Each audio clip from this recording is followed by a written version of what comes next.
Welcome everyone to the third installment of our series on social entrepreneurship. I'm Dean Snyder. We're joined by Kevin Magruder, Associate Professor of History, and Eric Miller in the Advancement Office. I'm going to talk a little bit about our social enterprise program here at Antioch. This is a program that provides a pathway for students to study how purpose-driven enterprises can develop innovative solutions to many of the social and environmental problems that we face. We look at public policies, technologies, business models, government institutions, how they might be reconfigured or restructured to address the major problems facing our global community. We've added 3 courses to support our social enterprise focus: an introduction to social enterprise, an intermediary course in enterprise and society, and an accounting for social enterprise course. So students study things ranging from the financial system to global supply chains to the nonprofit sector. And we're very excited to launch this curriculum in the fall of 2022. The Social Enterprise and Innovation Focus is supported by the Meg Hansen Project for Socially Responsible Enterprise, which my colleague Eric will elaborate upon. Thank you, Dean. So the Meg Hansen Project for Socially Responsible Enterprise is an idea that we came upon a few years ago that has set up a program around the academic curriculum for enterprise courses and management. The idea behind it is to support programs like guest speakers, as we have tonight, co-ops in social enterprises, scholarship, and other opportunities with it that will be available to students who want to exercise and their entrepreneurial ideas. Things along the ideas of starting a business or running a nonprofit, or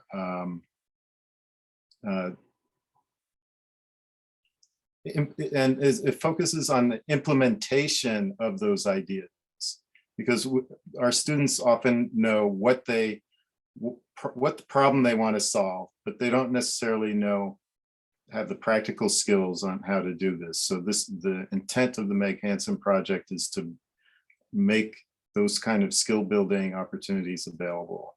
Meg Hansen was an entrepreneur, class of 46, and she was a serial entrepreneur, and she was all over the place with her entrepreneurial spirit, where she was starting a business in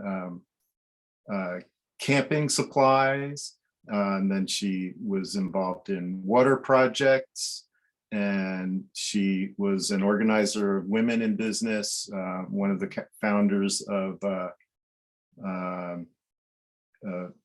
large national women's businesswomen organization, and she was doing that early on in the early 60s. So anyway, that's in a small nutshell, kind of all over the place description of the Meg Hansen Project. And Kevin. Thanks, Eric. And tonight, this is the third in our series of conversations with social entrepreneurs. And our guest tonight is Elissa Olin. And I'll give a brief introduction, and then we will start the conversation. Elissa Olin, owner and founder of Green in Brooklyn, is a native New Yorker and 1984 Antioch College graduate with a BA in theater and Latin American studies.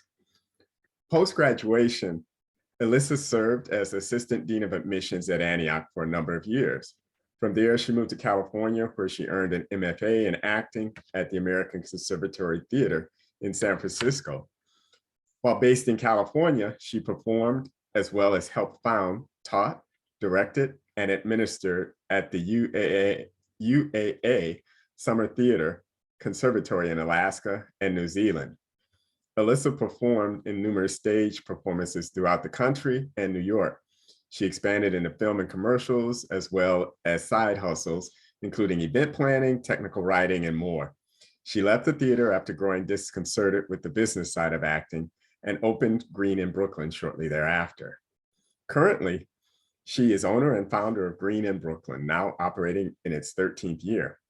She has received numerous awards for her business plan, as well as her place in the community. She serves on the board of directors for the local business improvement district, as well as the finance, governance, and food pantry committees. For over 8 years, Elissa has been a finalist judge for the Brooklyn Public Library's Power Up Business Plan competition, for which she was an award recipient in 2009.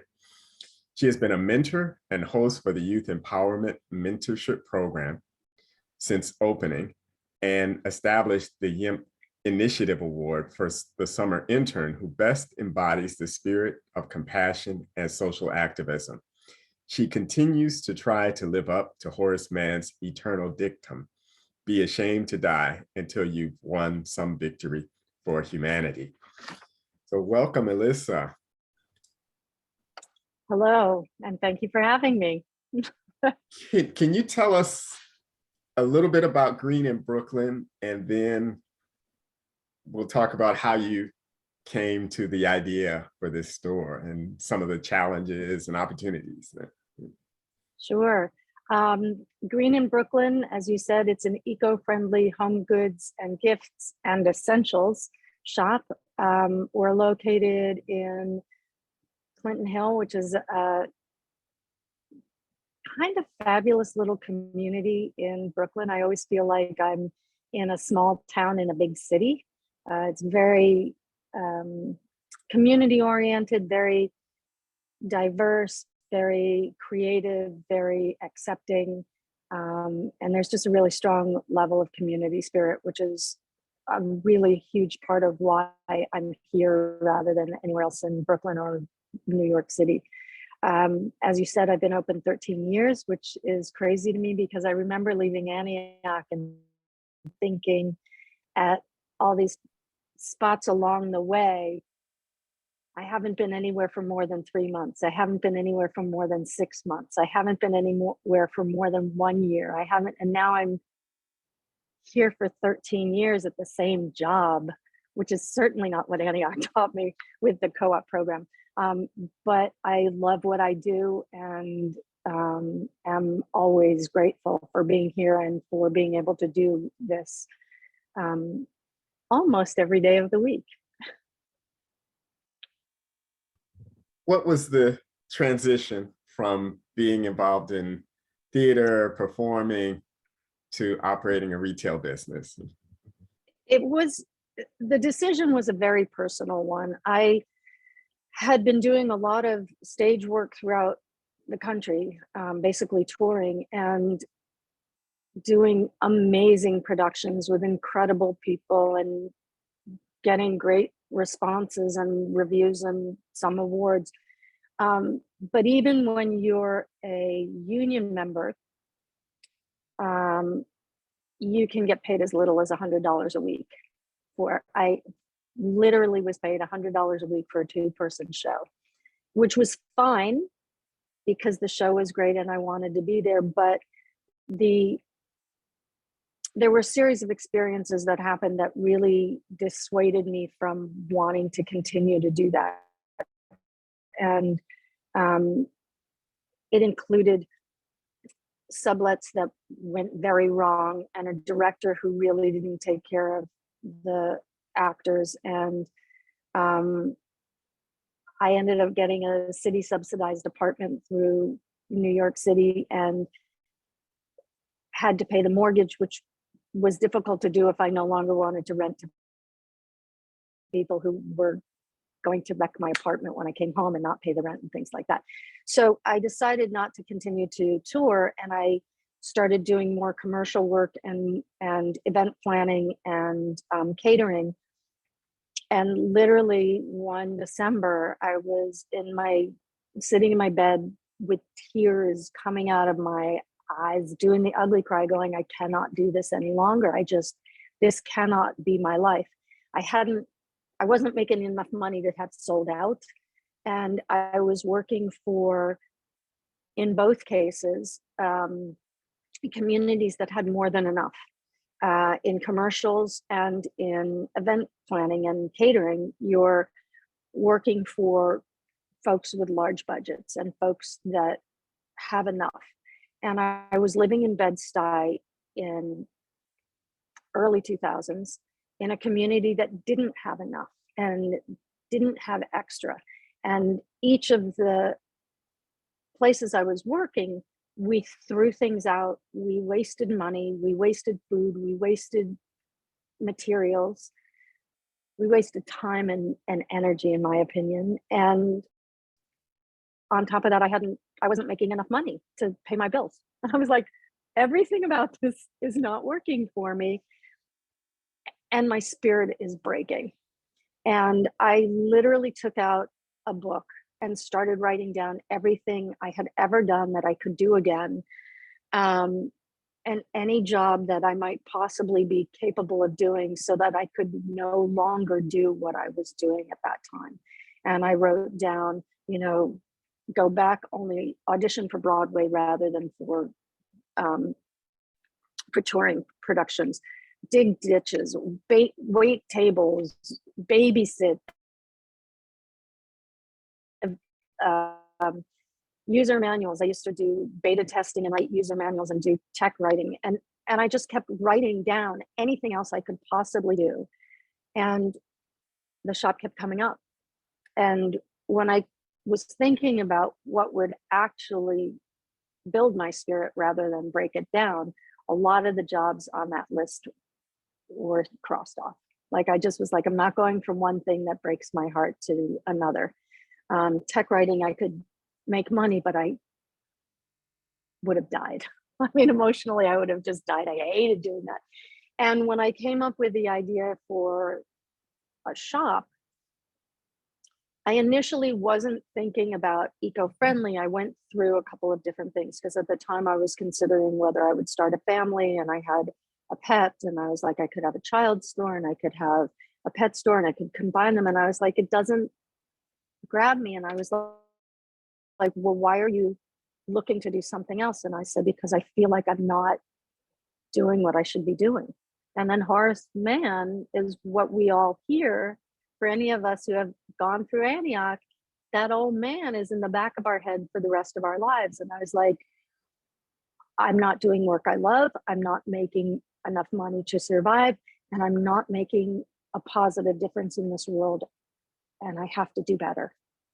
And at the time, I was living with somebody and we were trying to make less of an impact on the earth. And we were trying to live greener. And it was hard to do because there were limited products, first of all, which is kind of crazy because when I was a kid, everything was green, right? Just by the fact that things were different. But the products were hard to find. They were hard to find consistently in any stores that actually did carry them. And they were super hard to find in my community that had limited resources. And that's when I knew I'd found something that would work for me. I was like, I can make a difference, a small difference on a lot of different levels. And then I just had to pick out a name. Not just, but that was the next step. Honestly, I didn't know what I was getting into. I wish there had been a program like the one that will be at Antioch because I had little to no idea what I was doing. But I knew it was the right thing to do. And how long were you planning? What kind of planning did you do between that point of idea and opening the doors? No. Don't do this at home. 1 year. 1 year from when I thought an eco-friendly store is the right thing to do, and I turned the key. I came up with the idea. I called, there's a place called PAC, Pratt Area Community Council, and they were the one place I knew that rented cheaper places. And I called them and I said, I have a really great idea for a shop and I'd like to rent a place. I mean, literally that was my next step. I came up with the idea and then I called them and they said to me, well, do you have a business plan? And I said, no, but my idea is really good. Y'all should be laughing. Robert's laughing. The rest of you should laugh too. It was a ridiculous thing to think that was enough. And the woman, bless her heart, said to me, you need a business plan. Call CAMBA, which was an economic development corporation. They have a class for writing a business plan. And I called them. I remember where I was when I called her. And then when I picked up the phone and called CAMBA, and I would remember exactly where I was. I was walking down the street. And CAMBA, when I called them about this, they said, oh, the class starts tomorrow. And I was like, well, I'm catering tomorrow. I can't come to that one. They said, well, then you come the next day. It's a 2-day class. I mean, it's 2 days a week. And the first class was an introduction and I showed up for the second class, and the rest of the experience for that year was just like that. Doors just, or opportunities just kept opening. And I felt like my job was to say yes.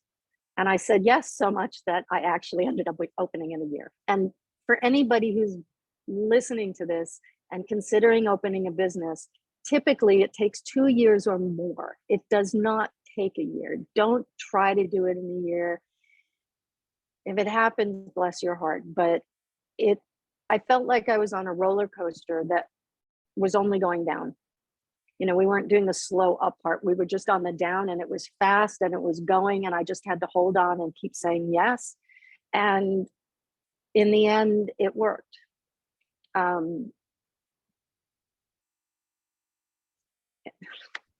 I don't know how, but it did. Can you talk about the money side of the startup cost and how you financed it, working capital? So one of the things that was the most helpful for me was that business plan class, because we went through every single section of what is essentially required in a business plan.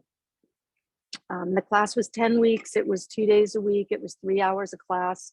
And then in between, there was probably 5 or 6 hours worth of work that had to be done before class again. But what the business plan showed me was what my strengths were and what my weaknesses were. And one of my greatest weaknesses was marketing. I just don't like it. You know, it just wasn't my jam. And the other one was finance, because I'd never done anything other than balance my checkbook. But in the process, I worked with mentors who were able to help me. And also, sorry, someone's trying to come in. There we go. I worked with more and more people who were in businesses like CAMBA, PAC, you know, Economic Development Corp, mentors, that kind of stuff. And the more that I did that, the more I was able to identify my weaknesses and figure out what to do about them. One of the best pieces of advice that I got in the process was speak to 50 people in your industry. And at the time, there weren't a lot of people in exactly what I was planning to do. But the way I interpret that is that you speak to at least 50 people, because that seems like an outrageous number, but you want to speak to everyone you possibly can who has anything to do with the idea of what you're working on. So mine was a shop that was eco-friendly. So I talked to people who own shops. I talked to people who manufactured eco-friendly stuff. I talked to the president of the retail organization of, you know, of America. I called there and somebody answered, and I said, hey, I'm just calling because I have some questions and I'm wondering if I can talk to someone. And the guy said, yeah, I'll talk to you. I said, who are you? He's like, I'm the president. I'm like, what are you answering the phone for? He's like, well, I'm here working and I've got time. But it was so helpful to me to know that that was my job. Just keep asking questions, keep figuring out what you don't know the answers to. Every question I asked had 3, 4, 5 more questions that came to me or were asked of me.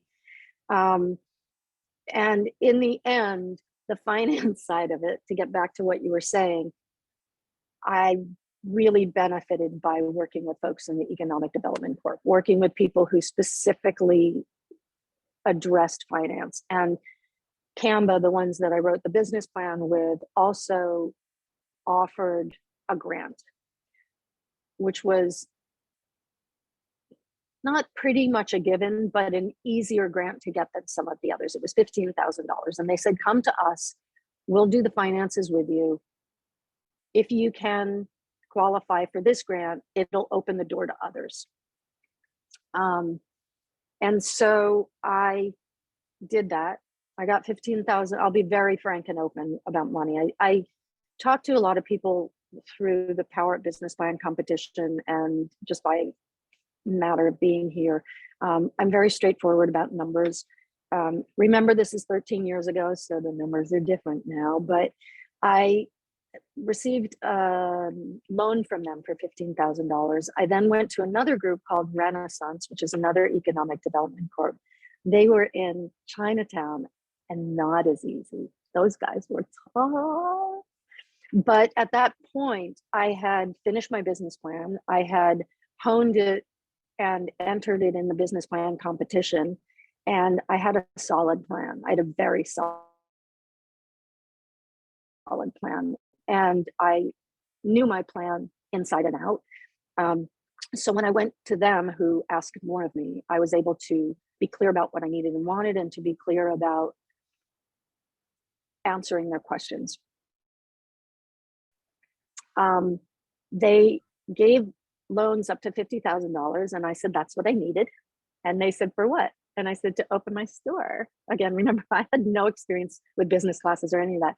And they're like, no, what about opening your store are you going to put 50,000 into? And I'm like, and I knew I had my finance plan and the bottom line, which was at the time 100,000. And I was like, into the plan. And they're like, no, which aspect of it? So for me, what I said, because it was a very clear and precise and specific thing, was inventory. After I opened, they came back and they said, well, they said to me initially, they said, you don't need $50,000 to open for inventory. We can give you 35. And I said, okay.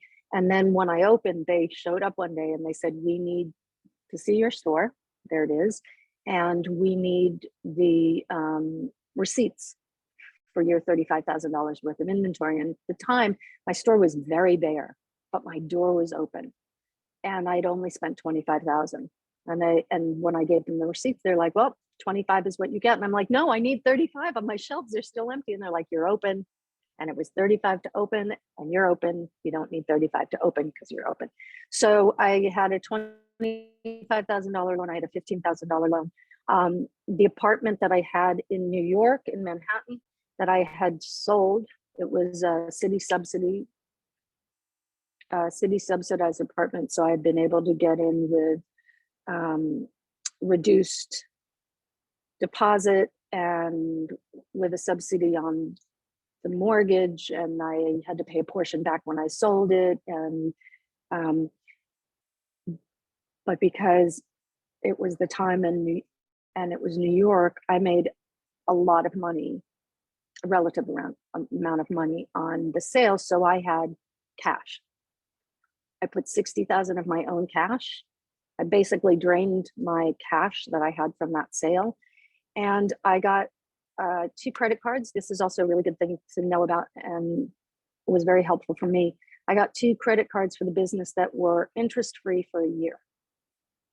So in the end, I didn't have to pay off those cards until down the line, which I paid them off before that, but there wasn't the added stress of having to pay them off monthly, and there wasn't the added interest accrual. And in the end, it cost $100,000 to open the shop. And honestly, I'm still doing stuff to fix the shop. and make it better. Today, I just added signage in that hasn't been here for 13 years. I'm like, how did I live without this for 13 years? But to open, it was $100,000 and $60,000 of it was cash from my bank account that still hasn't been replaced in my bank account. Part of it has, but not all of it.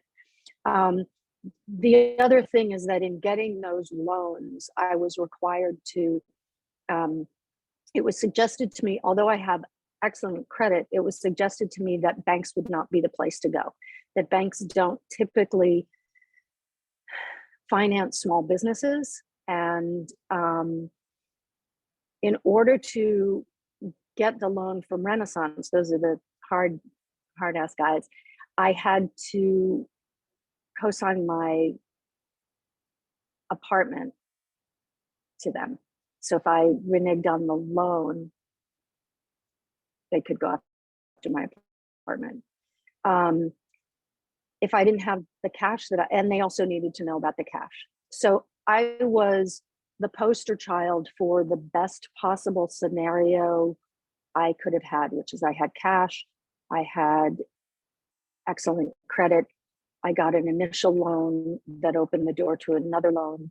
The thing I didn't have, and Robert had asked this before we started, the thing I didn't have, or the mistake I made, was I didn't have an accountant. So that first year, there were mistakes made along the way with regards to financing, but I did manage to gather together the money to open that door with $25,000 worth of inventory on the shelves. Now I probably have $50,000 worth of inventory on the shelves, just to put it in perspective. Can you talk about the reality in terms of sales versus your projections in those first couple years?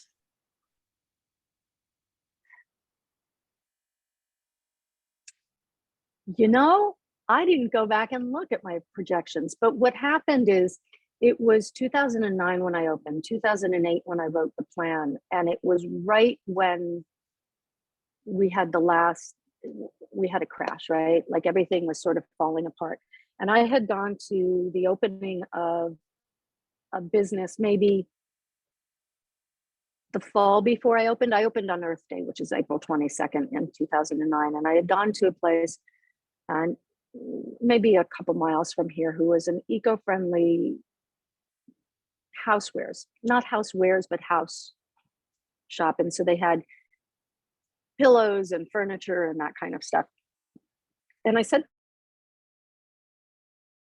to them, aren't you afraid of opening in this environment, this financial environment, and how's it going? And they said, we don't know any better because we've only opened in this environment. So we think we're doing good. And that sort of became my mantra, you know, because a lot of people will ask you, and it's kind of amazing to me that people ask this question, but I have had a lot of people who I don't know, who I've never seen before, say, how's business? And I am never sure whether I should just say great or be honest.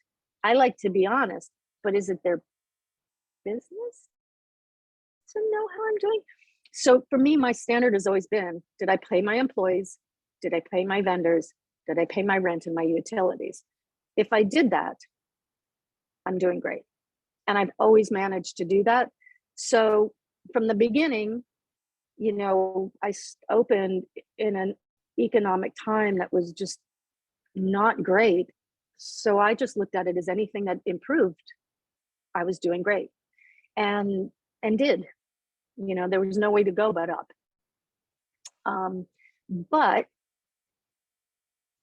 you know, over the years, things changed. So I had, needless to say, from nothing to the next year was a good jump.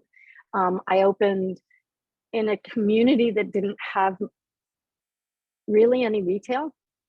I was one of the few games in town, and I was a new idea.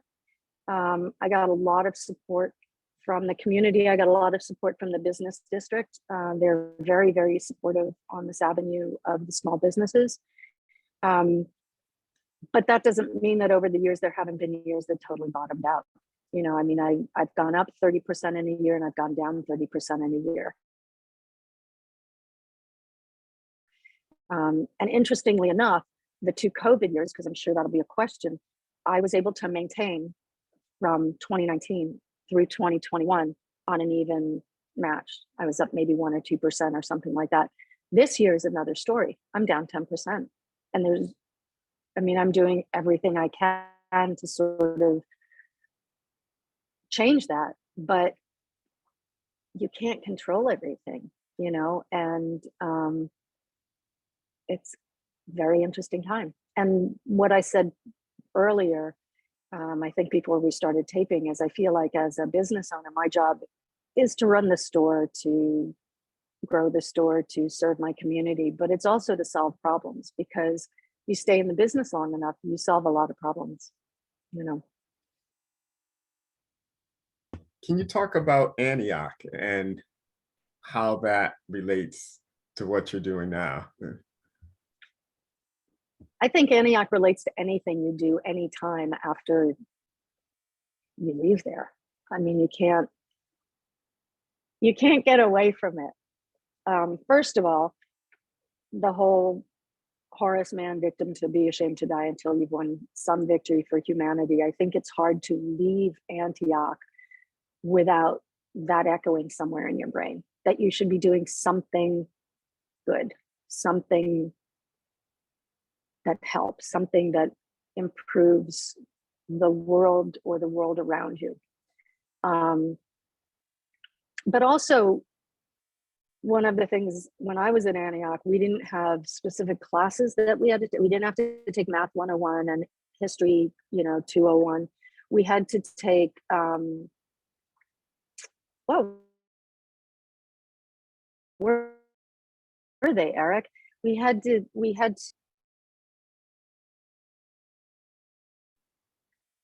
skill sets, logic and science, experimental and that kind of thing. And so the focus was more on creating skill sets to function, to learn, to manage moving forward in your life. And that, along with co-ops, which invariably go well and invariably fall apart at some point in the time you're at Antioch. You have the great one and you have the one that just fell apart. You learn how to solve problems. You learn how to survive changing situations. You learn how to navigate new worlds, new experiences, new communication skills, new human beings. So I felt like Antioch really prepared me for a solid skill set to navigate life more than information. And not to say I didn't get a lot of information in Antioch, but what I remember is what's gotten me through life, which isn't the same as a quote or, a math problem or a fact. It prepared me with skill set and experiences to know that I would survive experiences. I want to open things up to questions from those who are here. So you can just unmute and ask your question. I'd like to jump in. I'm wondering about competition. So it seemed like when you opened, it was there wasn't visible competition for what you were trying to do, at least not locally to you. Has that changed much since you opened, or not? I don't know. And well, you can take it from there. There are different sources of competition. They're not all exactly right. Exactly.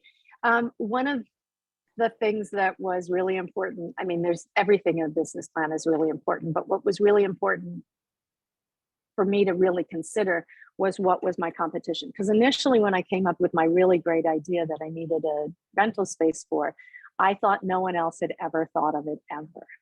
And typically what I've come to learn, having judged business plans and written business plans and been in business plan courses, is that someone has had your idea before. You're not the only one. But what I've also learned is that only you can do your idea your way. And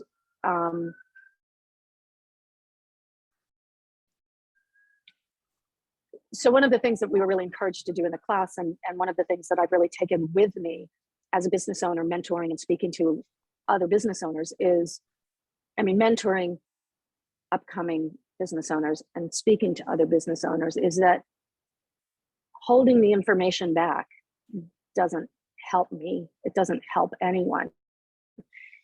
No one's going to do it my way.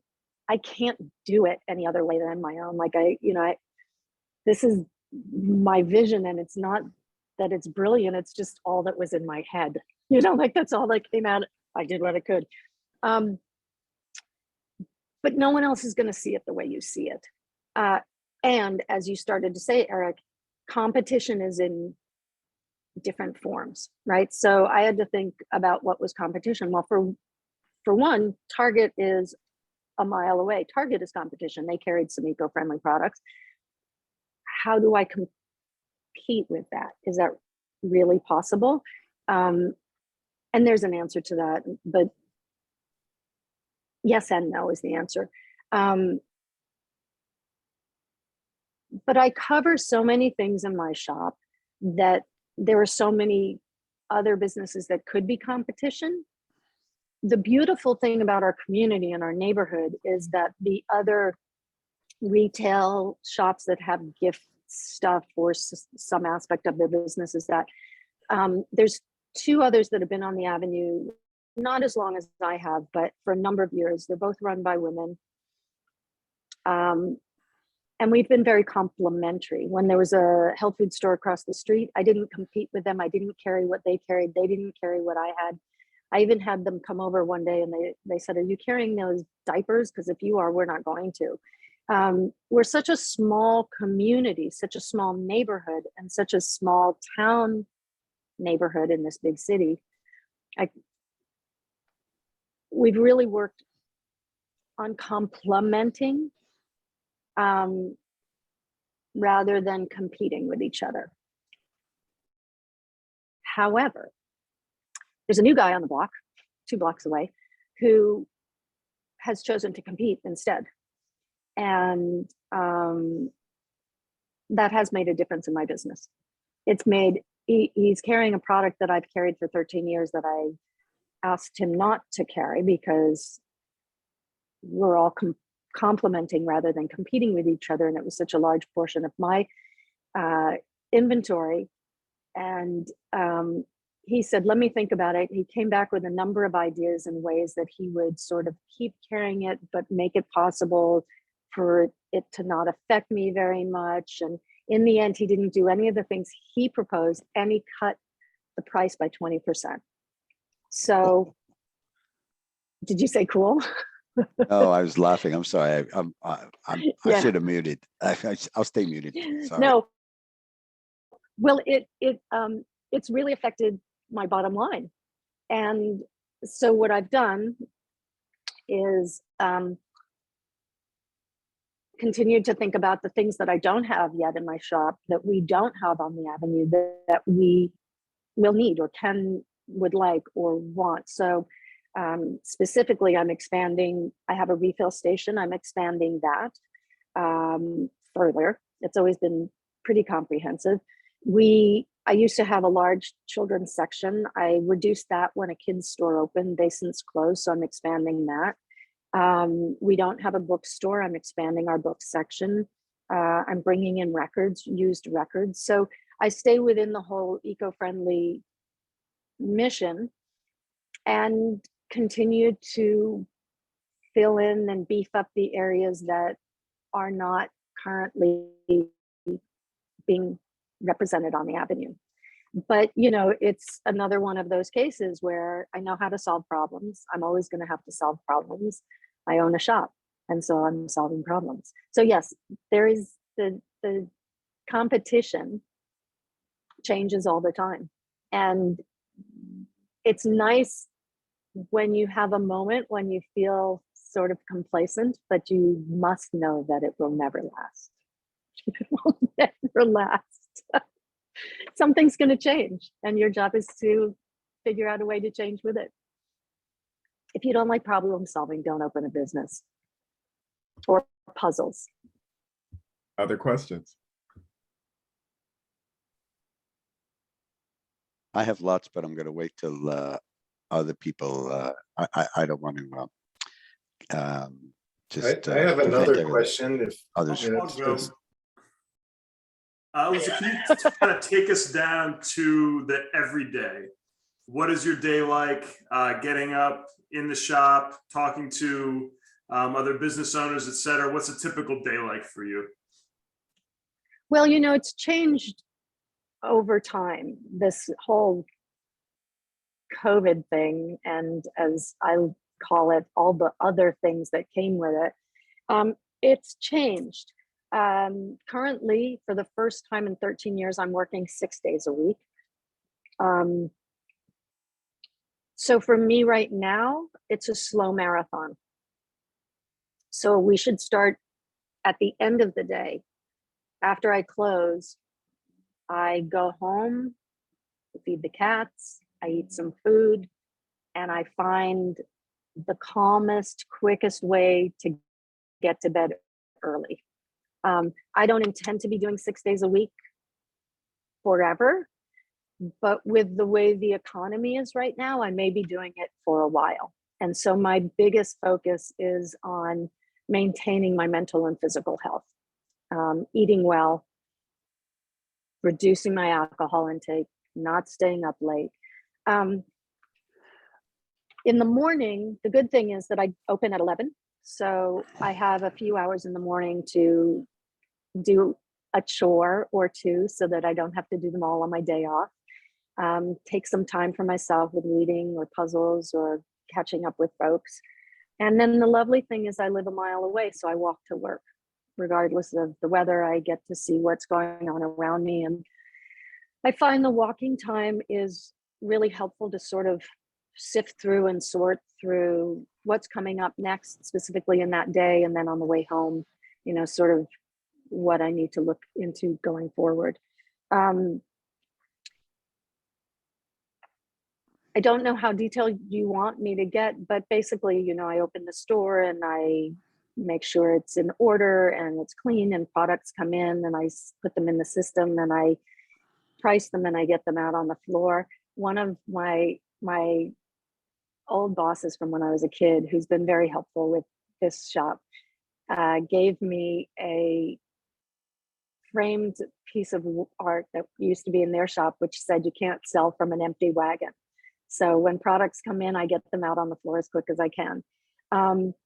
I'm still asking people to wear masks and use hand sanitizers. So I spend a lot of time finding the nicest way I can ask people to do that without getting them upset and keeping them happy that they came into my store, which I succeed at 80% of the time. Like I said, we're a lot like a small town. So I have people who come in just to visit. I have kids who, we call it a jump kick class next door. There's a Taekwondo place. Some of the kids come in after class. We have a free fridge right outside the shop that one of my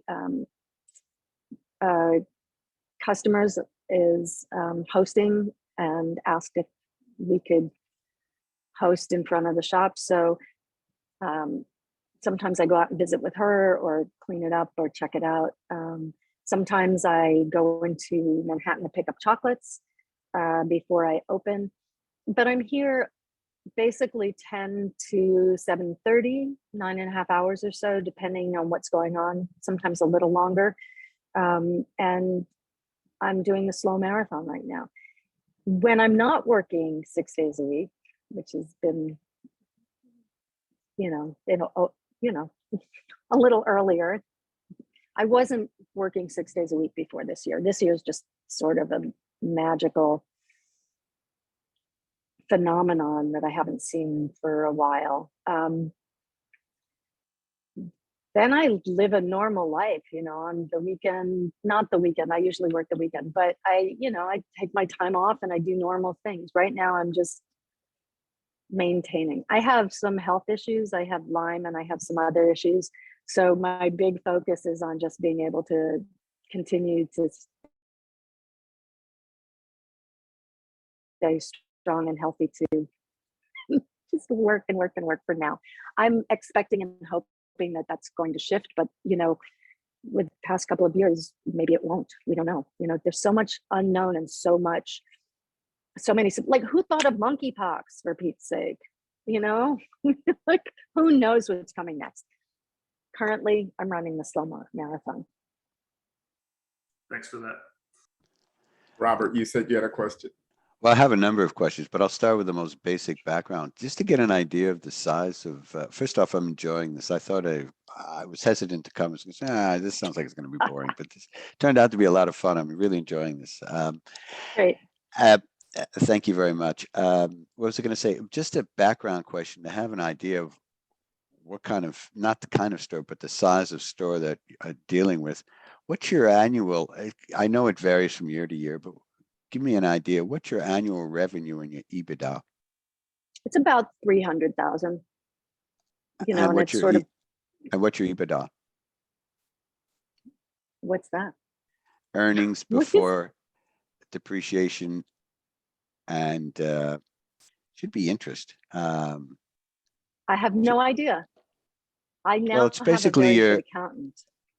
well, you should know this because I this gives you should. an I should idea. know a lot of things about those numbers. No, but this Mhm. should tell you what kind of effectively operating margins you're dealing with. And that's his background Right. to No, ask him a bunch of other questions. Okay.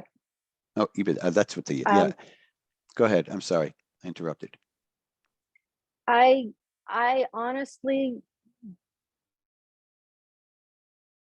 don't spend as much time looking at that. I know my markups, I know my margins, I know where we are compared to last year and this year, but I don't spend a lot of time looking at my reports, and that is a weakness of mine. I guess then another question I'd ask is, I looked at your website, and it's a basic website, and that's fine. But one thing that perplexed me was I saw all the products you were trying to sell. And I asked the question, is it too scattered with a lack of focus?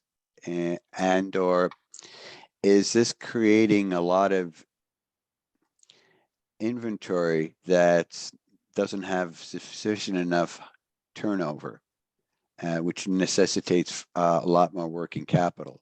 But the counter to that is, oh, if I don't have this inventory in other areas that might be with lower turnover, I might not be getting people coming in. So, you know, I don't know the answer to the question. I think just there ask have it as a been- leading question. I think there have been times when that was the case. But it's not now. I've spent a lot of time really honing what I have and the offerings that I have for the community that I'm in. When I first opened, I started with what do I need to live greener in my life, and what would I imagine other people, for instance, someone who has a small child, or a baby or a pet, that kind of thing. But I have bold customers who let their needs and their wants be known.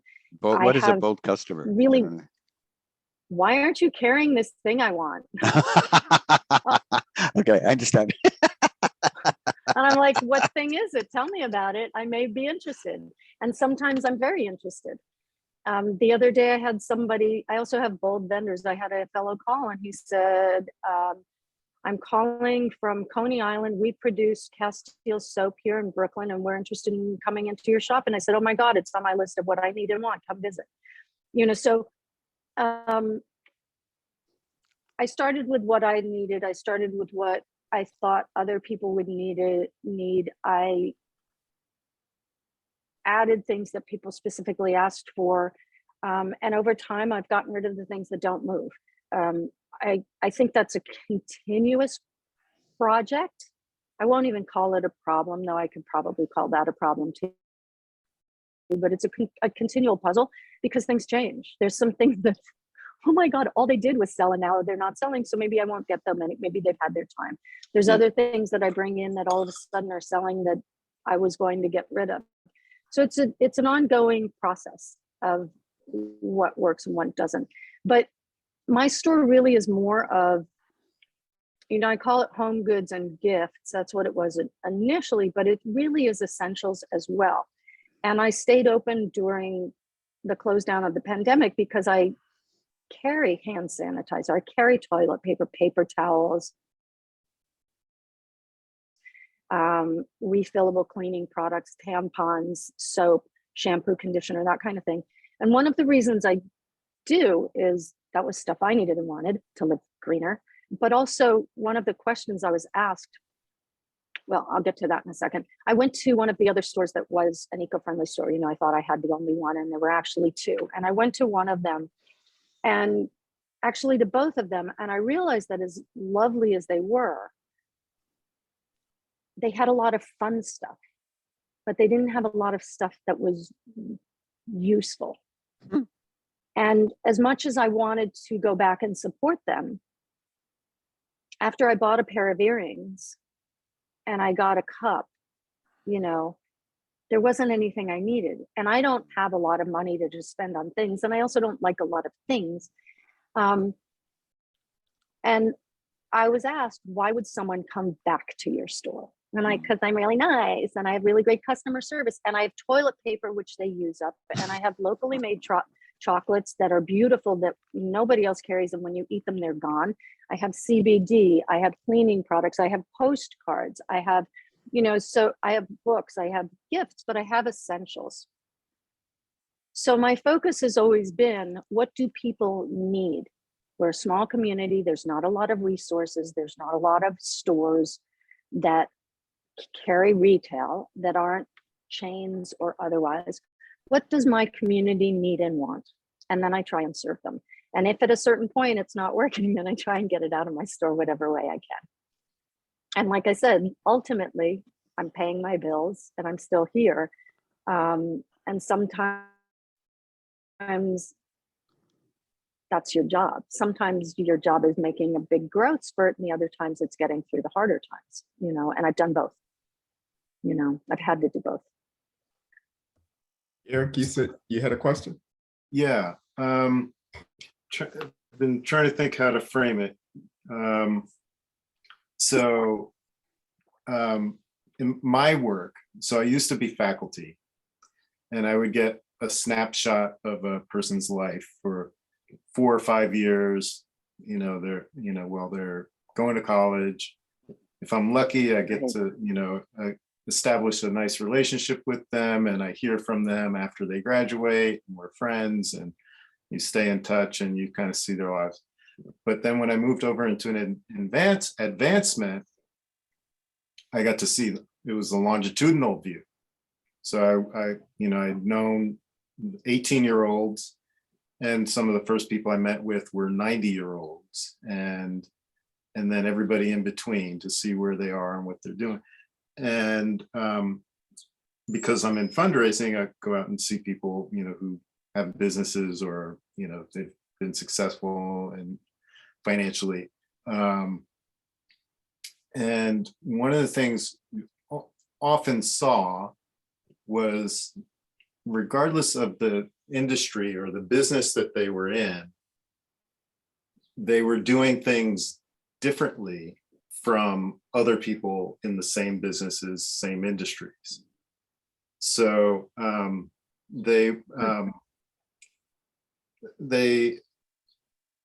a lot of it was somewhat inventive. a lot of it was somewhat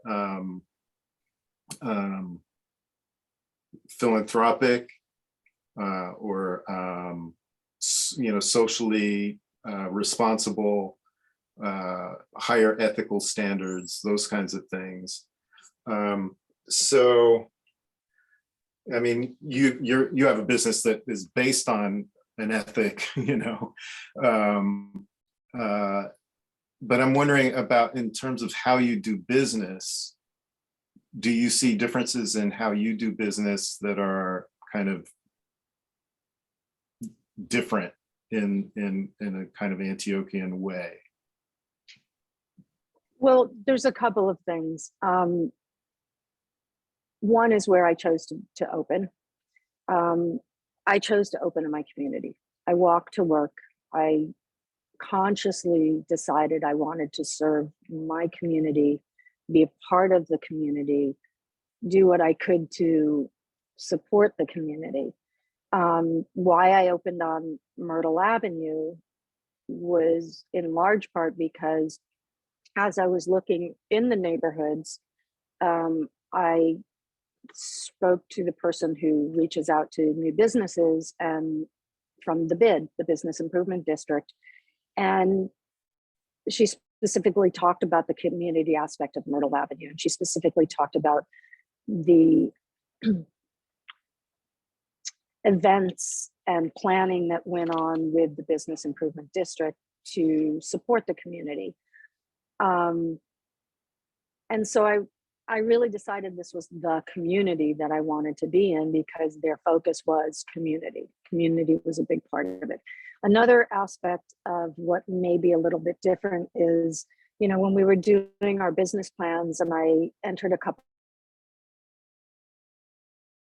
of competitions, and one of the things they invariably ask is, how are you going to grow your business and what is your plans for the future? And I think at the time I said franchising because that's a great idea.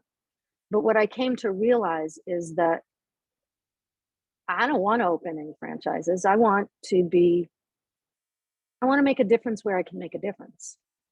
That's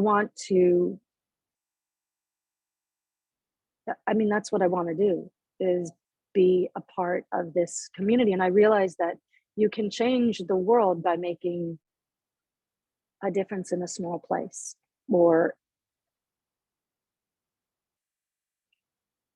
you can make a difference by making a difference with one person or one community or one interaction. And I realized that that's one of my strengths. I'm better one-on-one. I'm better in smaller groups. I care more about individuals than I care about, or I'm able to make a difference with a larger population, I think. And so I came to realize that what I wanted was to be part of this community on a daily basis. It's why I'm in my shop rather than trying to get out of it and have other people run it. The other way is the way that I spoke of earlier, which is that the predominance of the small number of retail shops we have on the avenue, we're really focusing on complementing and supporting each other. Through the BID, we all communicate by email. And so I'm definitely one of the people that writes emails more often. We get 300 condoms a month from New York City, and when we have extras, I'm always asking who needs condoms for their shop. We're always sharing information back and forth. We're sharing items that we have. Like I have a light bulb today. Does anybody need it? I have an extra credit card machine. Does anybody need it? So there's a lot more of that kind of inter-business action going on. And I spend more time speaking with other business owners to ask how they really are, what's really going on. I think there's just a little bit more, at least in this community and in how I work, because I'm part of this community, a little bit more realness. When someone says, how are you doing? If it's another business owner, I'm going to be real. So I think the biggest focus is community for me. I do it differently so that I can support and be a part of this community that matters so much to me. Does that answer your question? Yeah. I'm not Yeah. sure it does. Because there's not a set answer, I think each, the people who I think of when I ask that question, they're not all the same. They're all different, and Yeah. how to answer it, but they have an answer to it. It was interesting to me a couple of years ago. I'm not even sure how many. I don't know if it, because the past 3 years have been like 7. But when I realized I didn't want to open another shop, that I didn't want to be bigger, that I didn't want to expand. What I wanted was to have a good life, and I wanted to have a positive impact, and I wanted to help make things better. And I think by being a part of the board, the bid board, and being part of the food pantry committee, and with the free fridge that I support, and mentoring other interns and other business owners, and being a part of the business plan competition where I'm giving feedback to and supporting young new entrepreneurs, I feel like I'm making a difference that counts to me. We had actually for we call it Black Art Story Month on the Avenue, because rather than it just being about history, all the windows get filled with art. And we had these pop-ups, and this year's theme was democracy in the Black woman. And so we had pop-ups in the shop every weekend with local Black women artists who I'm carrying all of their products now, but also they made connections with each other and now have this group of women that are continually going back and forth with each other for more information and supporting each other as the makers that they are. And that matters to me. That matters way more to me than opening a second or a third or a fourth shop that I'm not going to be in because I am running around too much. So yeah, it's sense of community. I mean, Antioch definitely is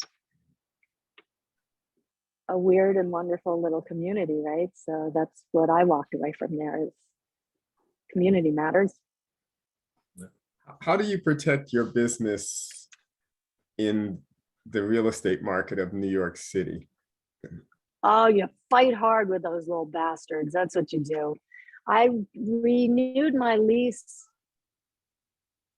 3 years ago. Couldn't have been in 2020. It must have been 2019. Yeah, 2019.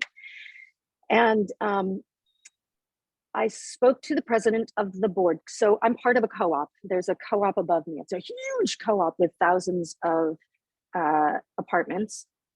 And they have 5 shops. One of them is a bank and the others are smaller businesses. Yeah, tell me what you want. We're friends. And I said, I just want to renew the lease and continue the agreement we have. I did it for 10 years. At the time I had a 4% increase per year. I paid 2.5% of the increase in sales tax. And my lease was XY and it would be 4% more than that. And I said, and I just want 10 more years. I've had 10, I want 10 more. So the good thing for me is that when I was with Canva writing my business plan, I also ended up being connected with a pro bono lawyer who, bless their heart, has stayed with me for 13 years. And I don't call them often, but I did when I was renewing my lease. And when I got the lease back after talking to this co-op president who was my friend, the lease amount had gone up 150%. So it went from 4,000 to 5,500. Not really making $1,500 that I extra a month that I can throw around. And I went back to him and I said, what is this? And he said, first shop. across the bow. And I'm like, yeah, that's not going to work. First of all, it wasn't within my budget, but also it was ridiculous. I'd been there for 10 years. I paid on time. I paid this ridiculous, in the 10th year, the portion of my taxes was $6,500. I paid that in full. And when I first came in, the board that I met with from the co-op was all folks who'd been in the neighborhood for years and years. That was a fully Black board of people and elders who'd been there forever, who were like, you are the business we want. We want an eco-friendly business. We want a business that's community oriented. Welcome. We have hard questions for you. We have a fair but not, lightweight lease, but we want you. This board was a new board with a lot of new people to the community and to the neighborhood who were focused on profit, and predominantly white men of a certain age, no offense. And I was like, but I've been a great,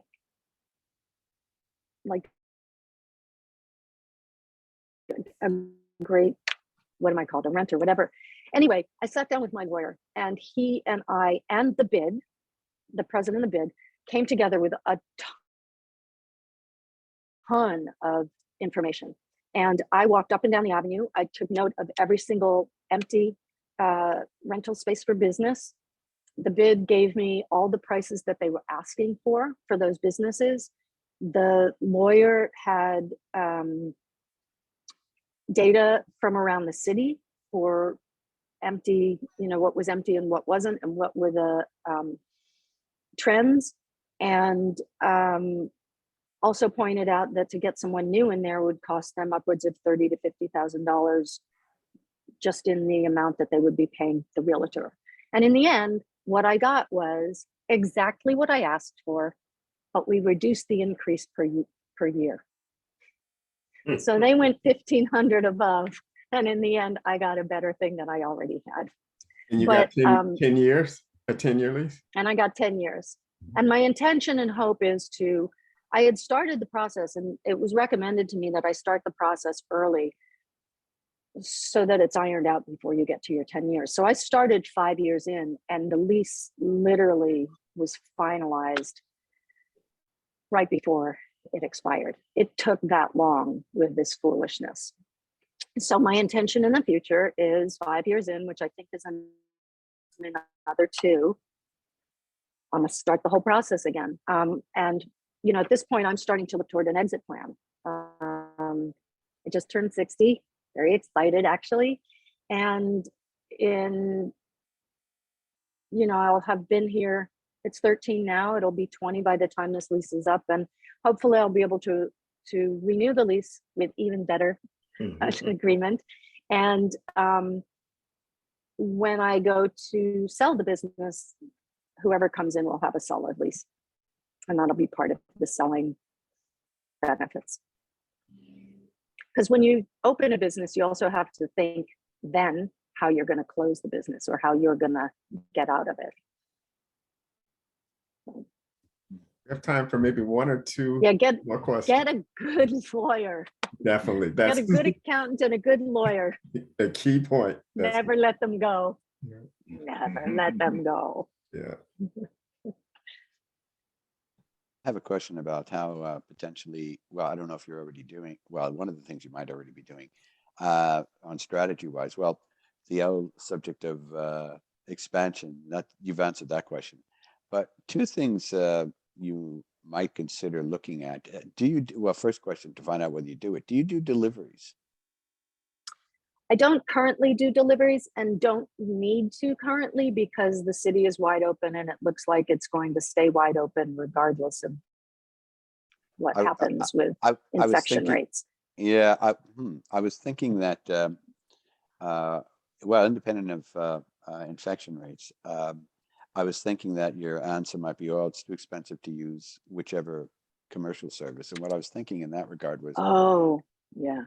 Why not just, if there's a market for deliveries, why not use local students, high school kids. It's a great idea. In the summer, we have a program called YEM, the Youth Empowerment Mentorship Program. And what's beautiful about that is, again, the bid gets a grant and pays these students minimum wage, a working wage, and the businesses don't have to come up with salaries. And in the summer, I honestly don't need extra workers, but that would definitely work. I haven't felt like that's the place that I really need to put time and energy. I have done deliveries, someone will call and I'll say, I'm happy to bring it over. We don't have it right now, whatever the situation is. I've brought things to people and I'm happy to do that. And I've done it a number of times, but it doesn't seem to be what's really needed right now. But what I do need to do, speaking of my website, is redo my website. That's what I really want to focus on and this is answering the question you almost didn't ask. But my next plan is to redo my website and start to do sales online. I mean, that's just an area of income I haven't addressed. Coincidence. That was my next point, because I looked at the website and it was pretty basic. But rather than, now I don't have experience in this area other than knowing about your alternative as on a superficial level. Rather than spending a lot of money redoing a website, does it make sense to use an internet provider like Shopify, which I gather is structured to, is tailored for small and medium-sized businesses that don't have the time, the money, and the expertise to structure their own website and all the gory detail. It's basically a template which you just fill it in. Does that make any sense? That's actually the plan. So good idea. One other quick thing, that was my comment. Interesting, you mentioned about Target being nearby, and what you have an advantage over Target in terms of proximity and store size. And the analogy, store size. Proximity. Oh, yes. Store size, because, going into one of those mega stores and getting XYZ product is a pain in the ass. Just getting in and out of those stores. And the analogy is, if you're familiar with Kevin, I sent you an article. Dean, I didn't send it to you. I didn't know whether it was relevant or not. Maybe I should have just copied you anyway. And the analogy was Dollar General, which is, I don't know if you're familiar with it, just like Family Dollar or Dollar Tree. And the article dealt with their strategy of focusing in areas where large stores like Target or Walmart will not go. Because of demographics, there's just not the size, and they basically go into these small communities, generally tend to be poor, where to go to a Walmart, a set, whatever, blah, blah, blah, would be a 30-minute expedition by car. And if you're only after one or two items, it's ridiculous. So you're really doing something analogous in that regard. I agree. I do. I mean, I think there's competition. I'm sitting, just so you guys know, right at my register, but there's a window here, and every once in a while, someone I know, someone who comes in the store will come and wave, which is why I keep turning and smiling. I get like, so pardon me. On a personal basis, you're 60 years old. You look marvelous. Thank you. Thank you. Regarding, yeah, I mean, Target is a mile away. Like Eric said, anything can be competition. Anything can be addressed successfully as competition. Anything can be,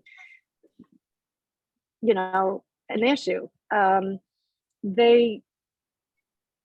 I do know that a lot of customers are very loyal to the local businesses. And when I opened years and years ago, and there wasn't any other, real retail, we were predominantly restaurants and wine shops and nail salons and the hardware store and that kind of stuff. I had, for probably the first 3 years, I had people come in and say, thank you so much for opening in this neighborhood in this time, with the economy. There's a real commitment here to shop local, to shop small, to keep the small businesses that we do have on this avenue open. Again, it's a real big reason why I opened here was that sense of community and commitment. That sounds like a good note to close on. Elissa, thank you so much for sharing your experience with us. And Oh, my pleasure. Thank you. we really appreciate it. And I'll send you a copy of this recording. It should be available tomorrow.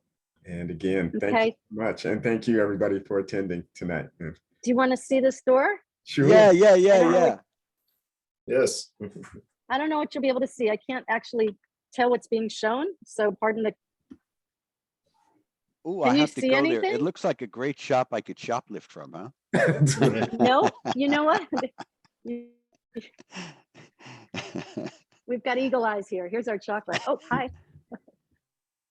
But it's definitely, it's definitely, it's like a general store Yeah, you know in a what? It small has, town. it's a very quick overview, but it's not the right word I'm looking for. There's a better word. It's presentable, and that is you're attracted to it. No. In other words, it's not a Walmart. It's very appealing to come in and browse. That's a better way to It's put it. nice. It's definitely a community spot in a great Yeah. community, and I'm very blessed and grateful to be here. Thank you guys for giving me a chance to talk, Thank you so much. to be able Thank to you so much. share. It's been fun. Okay. Thanks, Elissa. Take Great care. having you. Bye, Everybody, Eric. thank you. Bye, Ciao, ciao, guys. ciao. All right. Thank you. Bye. Ciao. Yeah.